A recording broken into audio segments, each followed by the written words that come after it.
recording? Sometimes the truth is stranger than fiction, and today we're going to look at 3 stories that demonstrate that. But before we get into today's stories, if you're a fan of the strange, dark, and mysterious delivered in story format, then you've come to the right place because that's all we do, and we upload once a week. So if that's of interest to you, the next time you're at the Like Button's house and need to use their bathroom, don't use their toilet paper. Instead, use dozens and dozens of quadruple ply paper towels. Also, please subscribe to our channel and turn on all notifications so you don't miss any of our weekly uploads. Okay, let's get into today's stories. Ha! Ha! Dice roll! Dice roll! Sheesh! Sheesh! Sheesh! Sheesh! Sheesh!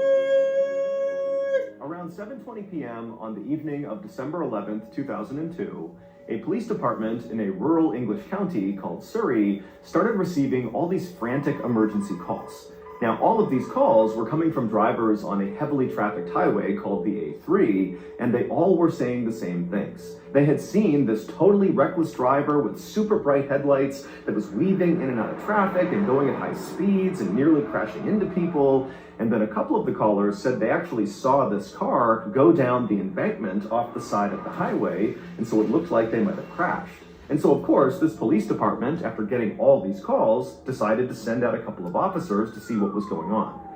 When the 2 officers got out to the A3 and began patrolling the area on the A3 where all these calls were saying they had seen this reckless driver, they didn't see the driver. They didn't see a wreck on the side of the road. They didn't see any signs of an accident. I mean, there was nothing there. Now, had only one person called in about this wild, reckless driver, at this point, the officers would have chalked this up to a mistake or even a prank.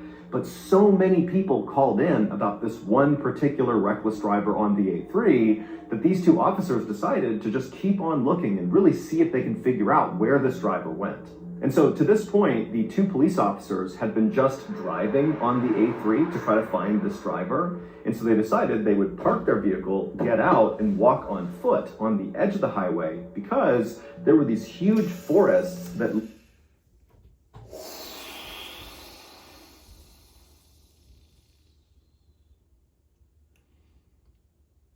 Shit! Hey!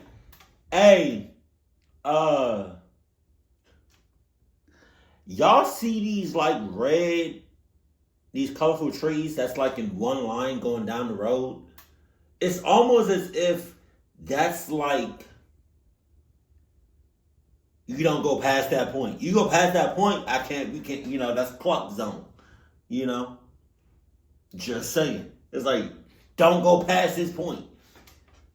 Lined either side of the A3. In fact, Surrey, the county in England where this was one of the most heavily forested areas in all of England. Jesus. And so these forests on either side of the A3 were very dense. You could not see very far into them. And so these officers were thinking that it might be possible that this driver, if they were driving as recklessly as all the callers made it seem like, they could have veered off the highway, gone down the embankment, and then because they were going at such a high speed, they could have crashed their way into one of these forests and basically disappeared from view from the road.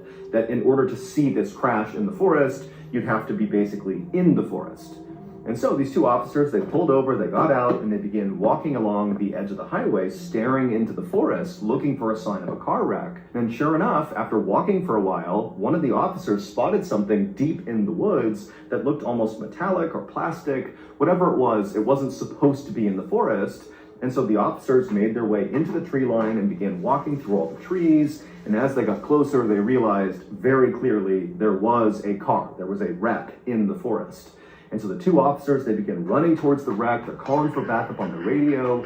They get to this wreck in the middle of the forest, and they're on the driver's side, and they look inside the car, and there's no driver in the driver's seat, but they looked through the car to the passenger side, and they saw the front passenger door was wide open, and on the ground on the other side of the car was very clearly a body. And so the 2 police officers rushed around the car to get a better look at the body. And when they did, they couldn't believe what they were seeing. It didn't make any sense. Like, what was this? Now, to understand why these police officers were so caught off guard by what they were seeing, we need to go back 5 months to July 16th, 2002. On that night, a 21-year-old man named Christopher Brian Chandler finished up his beer at a pub in West London. And for reference, where this pub was located was about 1 hour north of that stretch of the A3 highway in Surrey where the car was found in the woods. This night, Christopher had gone to this pub. Don't tell me he was swerving in and out of traffic, haul ass in for an hour? Over an hour? Jesus. With a close friend of his. This was meant to be a fun night out. But, as Chris is finishing up this beer, he began to feel really antsy because it turned out Christopher was actually wanted by police in London for robbery, and so he hated staying in one place for too long. And so the only people who even knew where Christopher was the friend he was with at the bar, and then also Christopher's brother. He knew he was at this particular pub. And so finally, Christopher got so anxious about being in this pub for too long that he told the friend he was with that he just wanted to leave. And so he said goodnight to his friend. The friend stayed at the pub, and Christopher left, got in his car, and began driving south. But Christopher never arrived at the place he was trying to go. He just sort of disappeared, and nobody heard from him again. Christopher's brother eventually would report Christopher missing, but remember, the brother knows Christopher is wanted for robbery, and so Christopher suddenly going on the lam and just disappearing for a while was kind of par for the course, and so the brother really didn't think this was a big deal. And also the police felt the same way because they know Christopher is trying to elude them, and so it makes sense he would be missing. And so as a result, nobody really followed up on Christopher's missing person report. Everybody just kind of moved on. That is, until 5 months later, when all those drivers began calling into the police in Surrey about seeing this totally reckless driver careening down the A3, who eventually crashed into a ditch. And then those two officers, they went out to that stretch of A3, and sure enough, it was Christopher's car, and the body on the ground was Christopher. However, there was a problem. When the two police officers walked up on Christopher's car and saw it for the first time, they were struck by how old it looked. But it didn't really register with them why that would matter. It just stood out to them that this is a really, really old and rusted up car. But when they went around to look at the body on the ground, Christopher's body, they saw that his body was actually mostly a skeleton, which meant Christopher did not crash and die on this night, December 11th, 2002. Very likely, he crashed and died 5 months earlier, right around the time he disappeared. Now, the Surrey police, they say that this was all just one big coincidence, that the reckless driver that all these drivers were reporting that night on the A3 must have not crashed and actually just kind of got away, and then just by coincidence, when the police were searching that area of the A3 for the reckless driver, they happened upon Chris and his car. But remember, several of the drivers who called in that night about seeing this reckless driver on the A3, they specifically said they saw the car veer off the embankment and crash down below near the tree line. So what happened? Like, this is a serious crash. Someone needs to get out here with an ambulance because probably someone's hurt.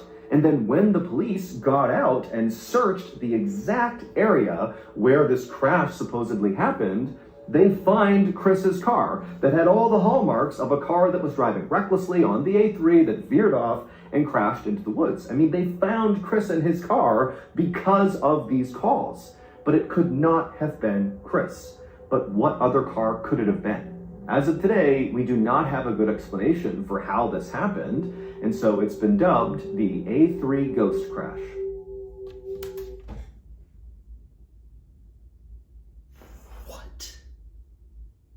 Was that in England? A3 haunted like a mother clucker. Hey, oh no. Well, we finally did it. I don't know if it was all the acid we poured into their contact lens solution, or if it was all the wild predators we released in their house, but somehow, some way, we killed the like button. And I know this because the ghost of the like button paid me a visit last night. And after slapping me right in the anti-tragus and then pouring fox urine in my eyes, the ghost of the like button said, "Listen here, Mr. Ballin, if you want to bring me back to life and keep up with your antics, you need to bring me one piece of brand new Mr. Ballin merchandise." And I said, "Are you kidding me? Of course! We just launched a brand new merch line called Ballin' Basics on shopmrballin.com right in time for the holidays. Ballin' Basics has all your Mr. Ballin essentials like a sick hoodie, a great crew neck, heck, there's even a special collector's item, the old Sigalang pin, and they're all numbered. There's only 500 of them, so get them while supplies last. So again, go to shopmrballin.com. Ballin' Basics is live right now, so get your new merch, get your collector's item pin, old Sigalang. Meanwhile, I'll work on resurrecting the like button so we can continue to find fulfillment in our lives by slipping some mayonnaise in the like button's peanut butter and jelly sandwiches. Happy holidays, everybody. Go to shopmrballin.com.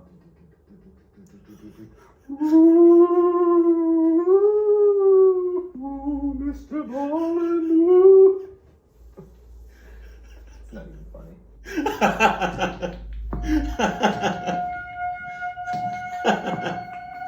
On the morning of August 2nd, 2017, two men sat together laughing inside of a bar in a tiny village in northern France. The men were named Lucien Perrault and Olivier Boudin, and even though there was a massive age difference between them, Lucien was 69 years old and Olivier was 38 years old, the two were totally inseparable, to the point where the people in the village referred to them as father and son.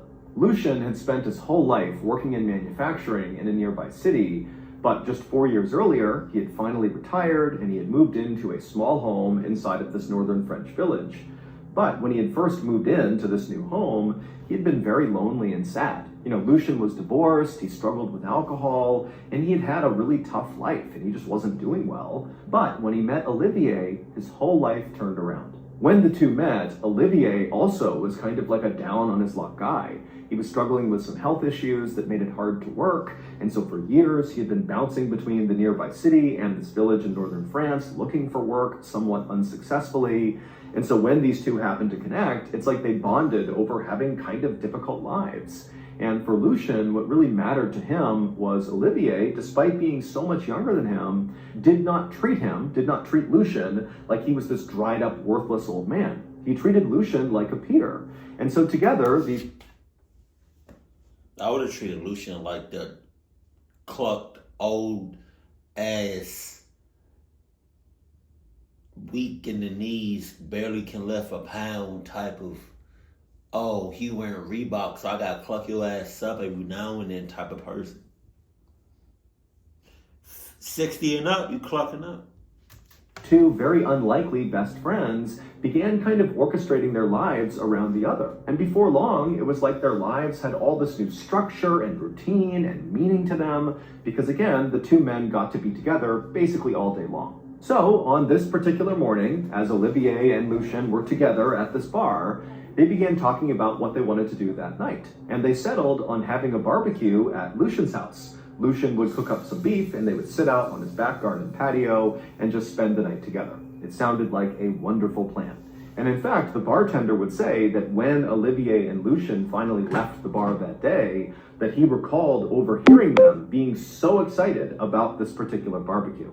And so that evening, Olivier and Lucien arrived at Lucien's house and they went out to the back patio where Lucien had already draped a nice tablecloth over this small round table. It was a red and white checkered patterned tablecloth, and on this table was an open bottle of wine and some cheese and a baguette.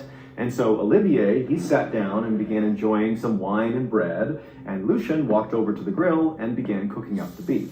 Lucien had a neighbor, we're going to call her Marie because we don't actually know her real name, and Marie's second floor window overlooked Lucien's garden patio where the two men were having this cookout. And so that night, Marie did glance out and saw the two men kind of listening to music and goofing around, and she was used to them spending lots of time together, and she was also used to them staying up late at night. And so she figured, you know, tonight's going to be another one of those nights where these guys are up late, having wine, celebrating, whatever. You know, she was just going to shut the window and try to ignore the noise coming in and just let them do their thing. And so eventually Marie would do that. She would go to bed to the sound of music coming from next door and the sound of men talking. And then the next morning, when Marie got up around 6 a.m., she looked out that window again and frankly was not that shocked at what she saw. Lucien was still just sitting at the table, looking like he could be eating some bread or still drinking wine, and Olivier had clearly passed out on the ground.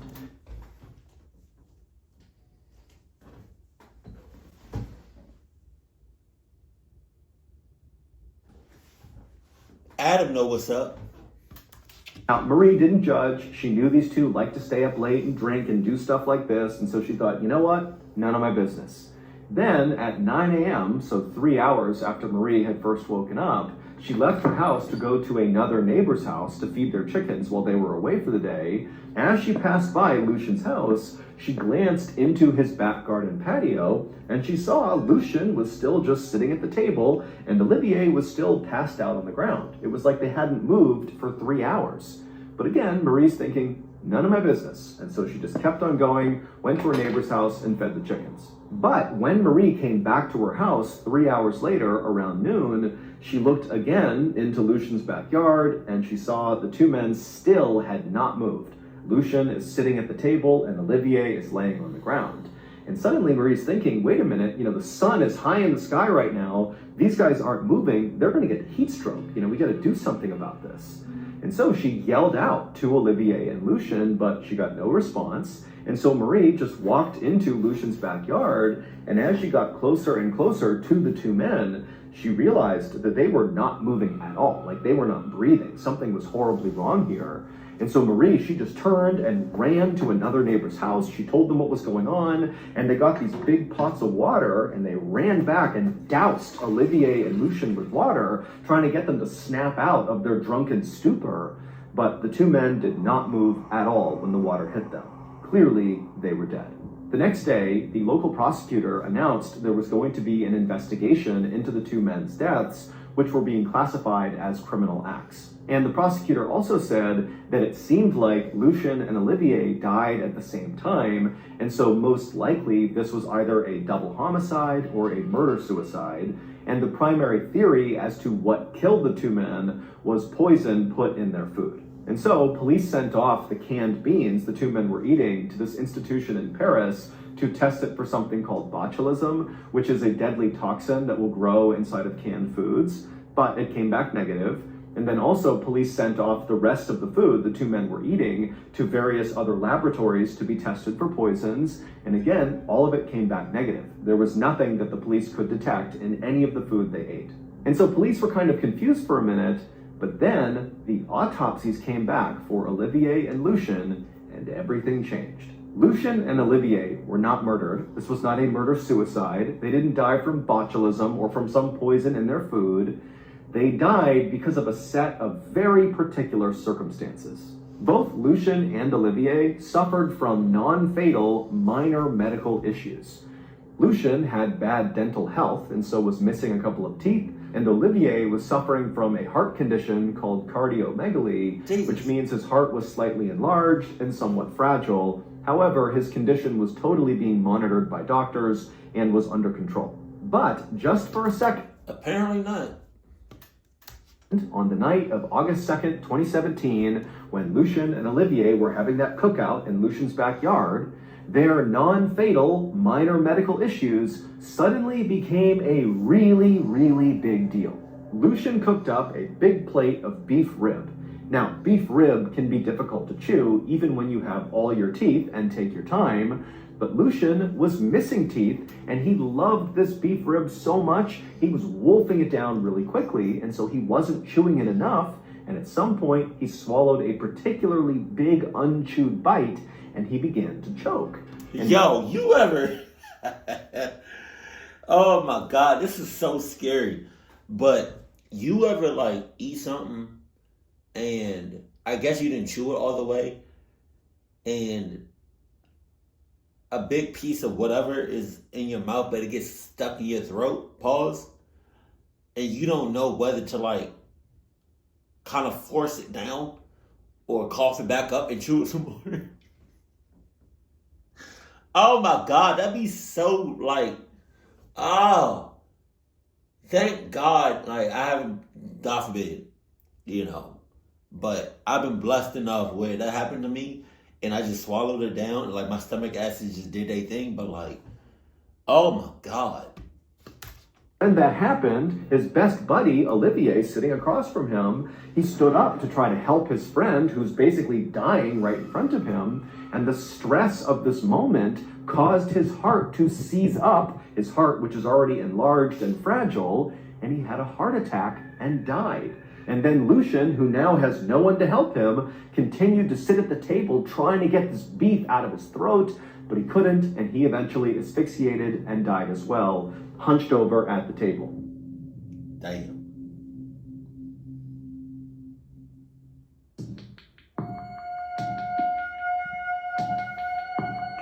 A little after 7 a.m. on the morning of April 15th, 2007, 3 men launched a 35-foot white catamaran called the Kaz II from a marina in northeastern Australia, kicking off what was supposed to be the trip of a lifetime. The captain of the Kaz II, the middle dude does not look like he want to be there. He don't look like he having fun.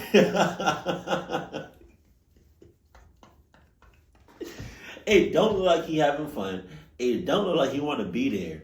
It look like he mad or annoyed, right? It definitely don't look like he want to take that picture.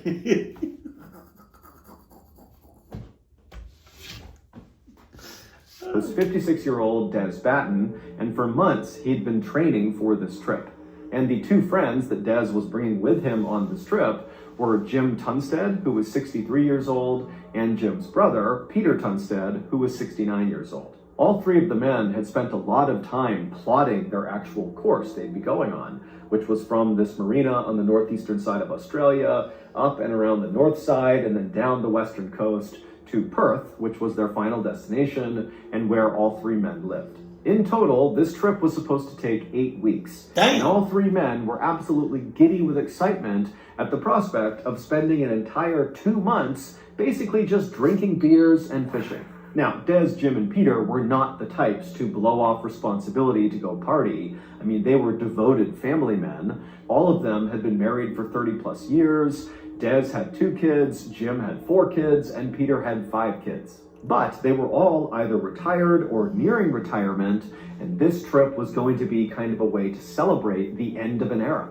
And while all 3 of them had gone on other big sailing trips, this one easily was the biggest one in terms of the distance they were covering and how much prep went into it and how expensive it was. I mean, this was like 10x the scope and scale of any other sailing trip they had done. And so, on April 15th, 2007, shortly after the 3 men had launched their boat and kicked off this big trip, Peter's wife would call him just to see how it was going. And she would say, Peter was in great spirits, and she could hear the other 2 men laughing in the background, and it sounded like they were about to start fishing and maybe have a couple of beers. And so it seemed very much to Peter's wife like this trip was going as well as it could be so far. And so eventually, Peter told his wife that he had to go, he told her he loved her, and then they hung up. Now, Des, who was the captain of the Kaz II, was adamant about safety being the top concern for this trip. Even though all 3 men were relatively healthy and had a lot of sailing experience, and even though Des was a member of a volunteer marine rescue group and so literally could be called on to go perform rescues at sea, despite all this experience and know-how, before they kicked off this trip, Des made Jim and Peter go through all these man overboard drills on the Kaz II to make sure they knew how to do it if for some reason, an emergency arose out at sea.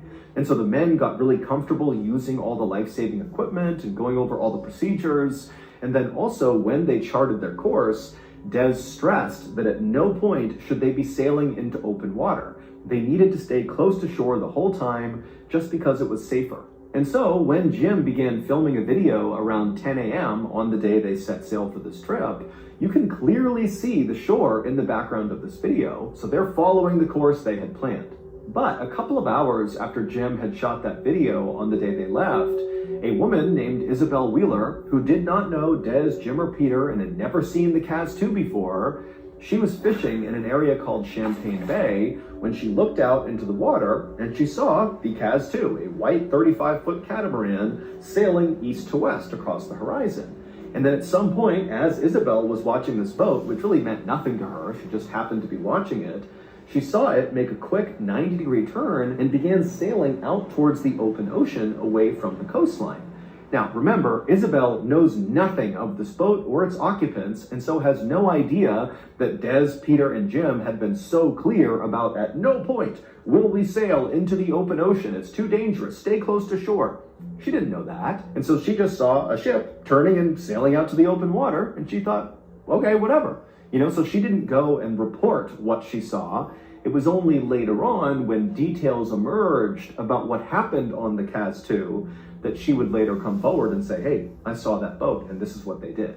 The next day, April 16th, 2 more people would spot the Kaz II. These were 2 men who also did not know Des, Peter, Jim. They didn't know Kaz II. They didn't know Isabel. In fact, these 2 men didn't know each other, but independently on this day, they looked out near Champagne Bay and they saw the Kaz II sailing east to west in the exact same spot that Isabel had seen it the day before. Now, remember, the Kaz II was traveling from that marina on the northeast side of Australia all the way around to Perth. It was a point A to point B trip. There was no reason the Kaz II would ever double back and be in the same place 24 hours later, but here we were 24 hours later, and 2 more people are seeing the Kaz II in the same place that Isabel had seen it, and so that made no sense. But again, these 2 men who saw the Kaz II, they just saw it and thought nothing of it because they don't know anything about this boat. It wasn't until later that they eventually came forward with what they saw. Then, one more day after that, on April 17th, there were these fishermen that were out in their boats a little farther north of Champagne Bay, where Isabel and the 2 other men had seen the Kaz II on consecutive days. And these fishermen, they spotted the Kaz II. And again, these fishermen do not know the Kaz II. They don't know its occupants. They're just seeing this ship. Except this time, the fishermen, when they saw the Kaz II, they thought something was wrong, because they saw the Kaz II from a distance navigating its way fairly close to shore in an area that these fishermen knew was full of coral reefs. It's a very dangerous area to be piloting any ship. In addition, the sail of the Kaz II was totally ripped to shreds. And so the fishermen, they're looking at the ship, wondering what they're doing, but the pilot of the ship looked so in control as he's navigating his way through the coral reefs that the fishermen thought, okay, he knows what he's doing, so, leave him alone. But again, later on, they would report what they saw. It wasn't until the next day, April 18th, so 3 days after Des, Peter, and Jim had set sail, that anybody realized there was an issue with the crew of the Kaz II. Because on April 18th, a Coast Watch surveillance helicopter was flying over the Great Barrier Reef, and they looked down and they saw the Kaz II with its badly damaged sails, piloting all around this very dangerous part of the water to be piloting. And so the crew on board the helicopter attempted to radio down to the Kaz II to see if they were okay, but no one from the Kaz II called back to the helicopter. And so as they're waiting for a response from the Kaz II, the helicopter crew is watching the pilot of the Kaz II clearly, navigating the boat in between coral reefs. And it seemed like, despite the damage to the sails, he knew what he was doing. And so to the crew on the helicopter, this didn't really look like an emergency, but it seemed like something worth flagging. And so they called the Marine Police and said, hey, we have this ship here that's not responding. We think they're okay, but you might want to come take a look. And so the Marine Police, they would come out to the area where the helicopter had said they had seen the Kaz II, and when they got there, the Kaz II was gone. Oh At my this God! point, What? the Marine Police got some information about the boat, Kaz II, and discovered who owned the boat and who was on this trip, so Des, Peter, and Jim, and the police would get in touch with all of their families, and they would... Bro, the one in the middle, I forgot his name. Man, I feel like he set them up. I don't know, why he not smiling? all tell police that besides Peter's wife, who talked to Peter on that morning they left, no one had heard from any of the men. They had gone totally silent since that first day. And so when police heard this, they knew this had to be some kind of emergency, and so a search was launched to find the Kaz II. And 48 hours later, a rescue helicopter that was part of the search was about 80 or so miles off the northeastern coast of Australia when they looked down and they spotted the Kaz II. And it still had all torn up sails, and it was kind of spinning listlessly in the water. And from the helicopter, they couldn't see anybody on board the ship. It was totally vacant on the deck. Now, at this point, authorities really have no idea what's going on with this boat or its occupants. It was possible that maybe they had been hijacked, and so Des, Peter, and Jim could be held hostage down below, along with the people that took them hostage. Or maybe the boat just got stolen, and Des, Peter, and Jim are not on this boat, and that it's just the criminals on board, and again, they're down below, hidden from view. So authorities, they don't know, but they decided to take a risk and just send somebody down to get on that boat and just see what was going on. So a rescue officer on board the rescue helicopter named Corey Benson was lowered by a rope where he was dropped into the water, and then Corey swam by himself over to the Kaz II, and he climbed up the side of the boat and he stepped onto the deck, and right away he noticed it was kind of like eerily quiet on board the boat. There was nobody he could see, and there was no sign of any disturbance, minus the sails of the ship being all tattered. They all dead. And for a second, Corey thought about maybe calling out for Des, Peter, and Jim to see if they were down below and could come up and solve this mystery. But then he also worried that if he called out, there could be some bad people on board this boat, and he didn't want to draw their attention. And so Corey was quiet. But can't you hear? I would think you would be able to hear the helicopter. Helicopters are really loud. I don't know. Just began walking towards the front of the boat, and as he did, he began to notice signs that people must have recently been on board this boat doing normal things. Like, for example, there was a fishing rod that was cast out into the water that was anchored to a post on the side of the boat that looked like it had just been operated minutes ago. There was a blue mug of coffee that was just sitting on a table that looked like maybe someone had been drinking from it recently. There was a neatly folded t-shirt on another chair with a set of glasses on them. I mean, there was just all these kind of tells that this was a boat that was being used recently. And when Corey actually got to the front of the boat where the captain would stand, he saw the engine was actually still on. It was idling. And so Corey turned it off. Now, at this point, Corey knew his next step was going down the stairs and opening up the door that led into the cabin down below to see if Des, Peter, and Jim were down there. But he also knew when he went down there, despite there being backup up in the helicopter and more people making their way out here, Corey would be all alone if there were criminals or bad people down there. But this was his job. And so after taking a deep breath, he turned and walked down the few steps, and he got to the door that led to the cabin. He grabbed the handle and he opened it up. And the room he was walking into was kind of like a half living room, half kitchen area. And he saw there was this table, and on it was a newspaper that was dated April 15th, so the day the Kaz set sail. And then on the wall behind the newspaper was a calendar where days had been marked off all the way through April 14th. April 15th was not marked off. But also nearby on a table was a computer that was still plugged in and on and looked very much like someone had just been using it.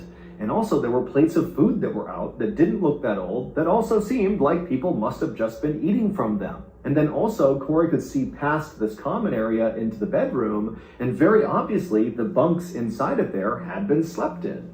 And so basically everything seemed like it was where it should be. There was just one problem. Des, Peter, and Jim were not on this ship. There was no sign of where they were. They were just gone. And there was nobody else on board the ship. It was just completely abandoned with no sign of what happened. Des, Jim, and Peter were never found. And so we have no idea what actually happened to them. Nor do we have any idea why they were seen by Isabel and the two men and the fishermen doing all these weird things, like randomly piloting out towards open water, which totally went against their plan, which was stay close to shore, be safe. Or, why on that second day they were seen in the same spot near Champagne Bay, indicating they had doubled back after going towards open water. That went against their plan, which was point A to point B. Why are they doubling back around? And so unfortunately, this whole thing is just one big mystery that has yet to be solved.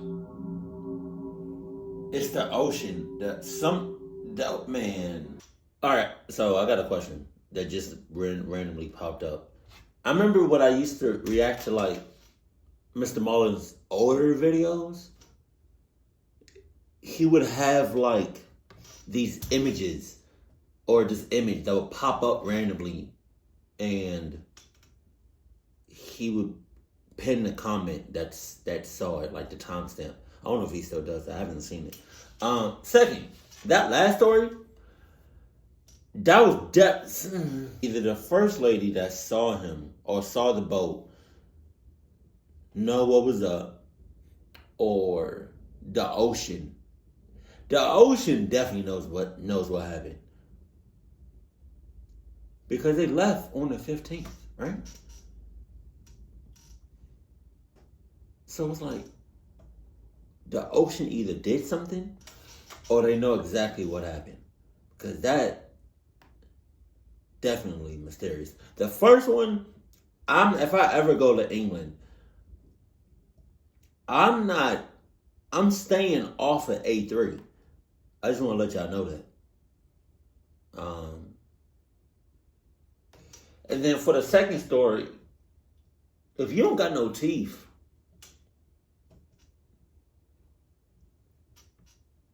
why you eating some tough ass food? It's not tender. Nothing about what you ate was tender. You should have just had a smoothie or put your meals and blend your meals up. Have a 5-course meal, put that in a blender, blend it up, and drink it. You got no teeth, why you trying to, nah. That was a setup for yourself, and you knew it. Keep it cool, keep classy, and I love you, stay happy, my family.